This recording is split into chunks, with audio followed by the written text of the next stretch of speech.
While many Starfleet captains were among the Federation's most well-known heroes, not all captains lived up to those high standards, as we discussed in a previous video about the worst captains. Some were incompetent, some had a screw or two loose, others are simply ineffective. But in this video, we'll be discussing captains who went a bit beyond all that, and we're going to be looking at 8 captains who went rogue, defying Starfleet and the Federation for various reasons. Welcome to Trek Central, I'm your host, Captain Jack. If you want to keep up to date on the latest Star Trek news, lore, and more, then make sure to hit that subscribe button to never miss a video from the team here at Trek Central. You can also follow us on social media for daily updates on the Star Trek universe. Now, we're enjoying making these Star Trek videos on various topics, and we hope you're enjoying watching them. If you do want to support their development, please join our Patreon via the link below. You'll get exclusive access to videos and events, as well as more Galaxy class rewards. But as always, please let us know your thoughts in the comment section below, because if you're talking about Star Trek, then we want to hear about it. Okay, engage. A big thank you to FlexiSpot for sponsoring this video. The team have kindly sent over their brand new C7 ergonomic office chair with an added footrest. This chair has both an office mode for working at the desk and a relaxation mode that uses the pull-out footrest. Now, my old chair was breaking down and was not really ergonomic, so when working at the desk for a long time and making these YouTube videos, I needed something high quality that would properly support my back. The FlexiSpot C7 offers incredible customization, including vertical lumbar support, adjustable seat height, and adjustable armrests, just to name a few features. So if you're in need of a new chair, now is the perfect time to get one. FlexiSpot has a Black Friday sale starting on November 28th. Simply head over to the FlexiSpot website. Each purchase of the C7 includes a 60-day return policy and a 5-year warranty. Sounds great, right? Of course, once again, a big thank you to the FlexiSpot team for sponsoring this video. First off, we have Captain Edison, as seen in Star Trek Beyond. Originally a member of MACO, which was the United Earth's mid-22nd century military command, Edison was granted a commission in Starfleet after the end of the Earth-Romulan War. This was also the formation of the Federation, and also the dissolution of MACO. He served as the captain of the USS Franklin, but he hated his new job in Starfleet, as he disagreed with the Federation's approach of focusing on diplomacy and making peace with humanity's former enemies. In 2164, the USS Franklin wound up in a wormhole that dumped it on the planet of Ultimate, located far away from Federation space. Only Edison and 2 other members of the crew survived, and they were left to fend for themselves due to their distance from the Federation's borders. As his distress calls went unanswered, Edison became openly hostile towards the idea of the Federation, vowing to have his revenge on it if he ever got the chance. Edison and his crew co-opted abandoned, highly advanced alien technology that had been left on Ultimate, including energy transference technology that could be used to extend their lives. The process mutated them beyond recognition, and over the course of decades, Edison and his crew abandoned their former personalities, with Edison taking on the new identity as Krall. In the Prime universe, Krall's ultimate fate is unknown. In the Kelvin timeline, however, he was able to lure the USS Enterprise to Ultimate, secure an ancient superweapon, and attempt to destroy a Federation starbase before ultimately being defeated and killed. Our next rogue captain was Captain Ronald Tracey of the USS Exeter, one of the most experienced captains in Starfleet. But in 2268, Tracey's entire crew was killed by a virus contracted on the planet of Omega-4, and Tracey himself was stranded on the planet's surface.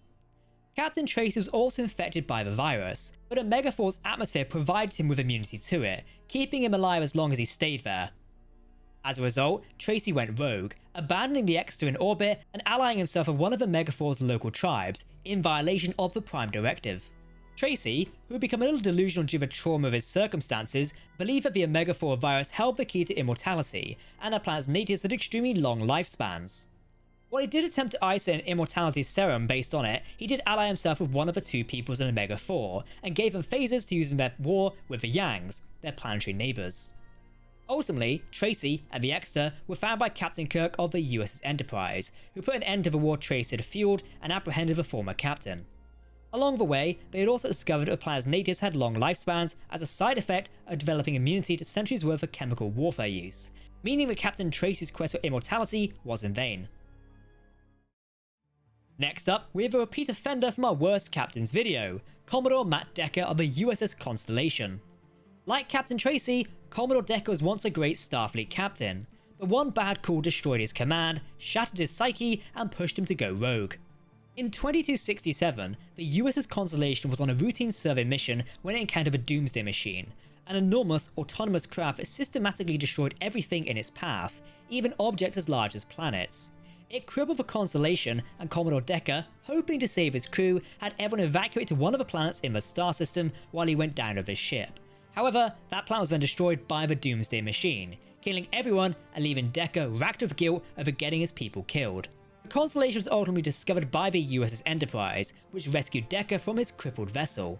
Decker then absorbed command of the Enterprise and set out to pursue his own vendetta against the Doomsday Machine, determined to avenge his crew. During the rogue mission, he nearly got the Enterprise destroyed before Spock relieved him of command. Decker ultimately escaped arrest, stole a shuttle, and completed his suicide run of the Doomsday Machine himself. Decker was unable to destroy the machine, but he was at least able to show the Enterprise how before he died. Next, with yet another original series era captain that lost his mind and went rogue, Captain Garth of Izar. Captain Garth was a hero of Starfleet before a terrible accident left him badly maimed and on the verge of death.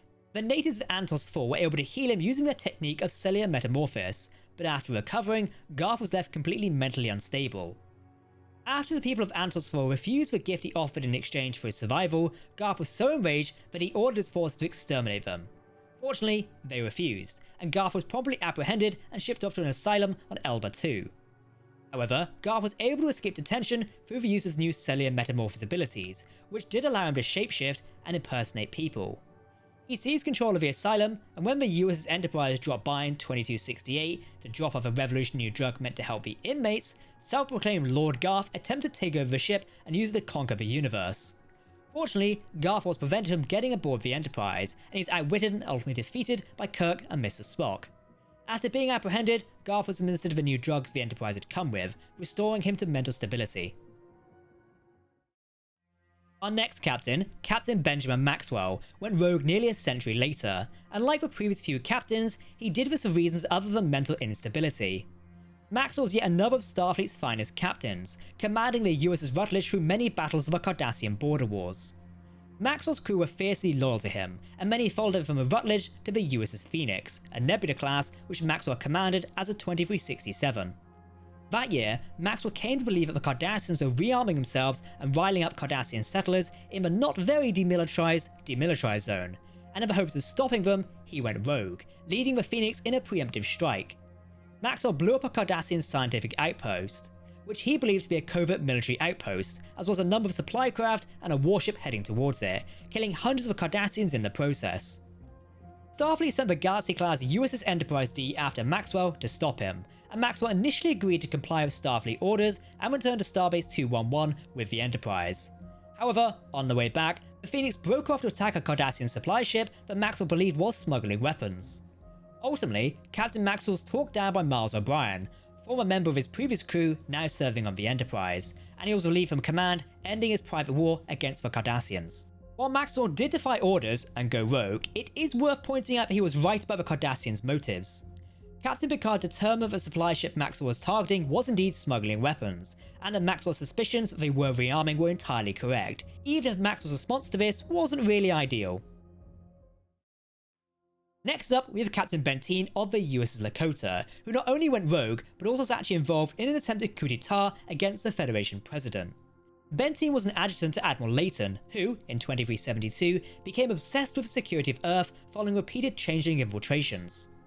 As his paranoia grew, Admiral Layton became convinced that the Federation president was unwilling to impose what he saw as necessary authoritarian measures against the changeling threat, and so he attempted a military coup to unseat him. Benteen, who had helped the Admiral impose sweeping security restrictions at Starfleet headquarters, became part of Layton's conspiracy, and he promoted her to captain of the USS Lakota for her support. Captain Benteen led the Lakota, an Excelsior class, in participating in Layton's coup, and Layton sent her to intercept the USS Defiant, whose commanding officer, Captain Sisko, had evidence that Layton had been faking his proof of changing infiltrators on Earth. On Layton's orders, Benteen had the Lakota open fire on the Defiant, but the ship's ablative armor held. Sisko was ultimately able to convince Captain Benteen that Layton had been deceiving her, and this led to her to renounce her support for the coup and help Sisko to stop it. Still, Benteen was a key player in the coup from the beginning, and just because she repented doesn't change the fact that she did almost go rogue, or entirely did. Next, we have Captain Tim Waters, a Starfleet cadet who had received a battlefield promotion to captain during a training mission gone wrong aboard the USS Valiant during the Dominion War. This was the Defiant class USS Valiant. Rather than return to the Federation, Waters decided to continue the Valiant's original recon mission in Dominion space, where he and his crew remained for 8 months. Waters' tenure as captain was an absolute train wreck, as you might expect from a cadet that got promoted straight to the captain's chair.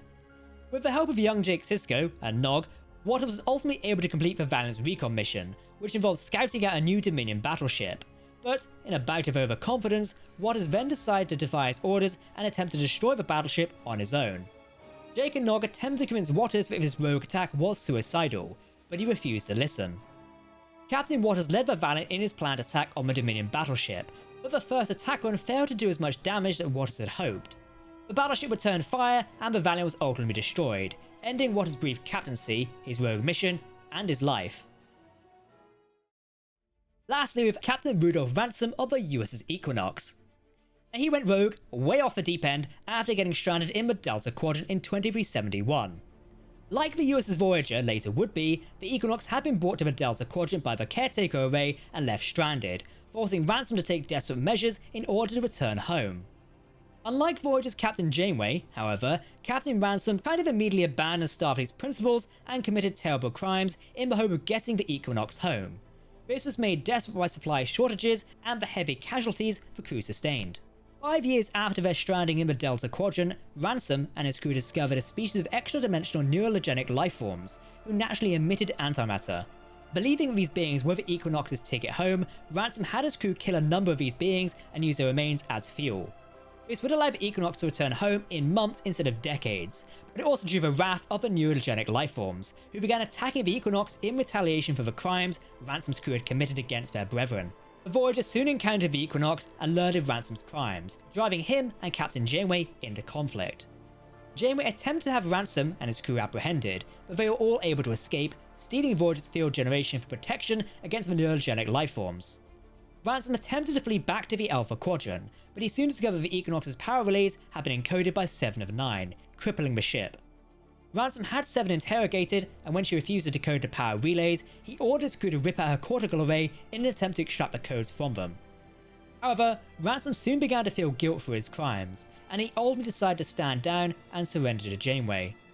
As the Equinox came under attack from the neurogenic lifeforms yet again, Ransom transported his crew over to Voyager. He himself stayed behind, allowing himself to be killed when the Equinox was destroyed as punishment for his crimes. So that's a look at Starfleet's rogue captains. If you want to keep up to date on all the latest Star Trek news, lore and more, then make sure to hit that subscribe button to never miss a video from the team here at Trek Central. You can also follow us on social media or join our community Discord server. A big thank you to everyone who supports us on Patreon. Your support allows us to continue making these Galaxy class videos. For now, I've been Captain Jack, thanks for watching, and we'll see you next time. Live long and prosper, my friends. Goodbye.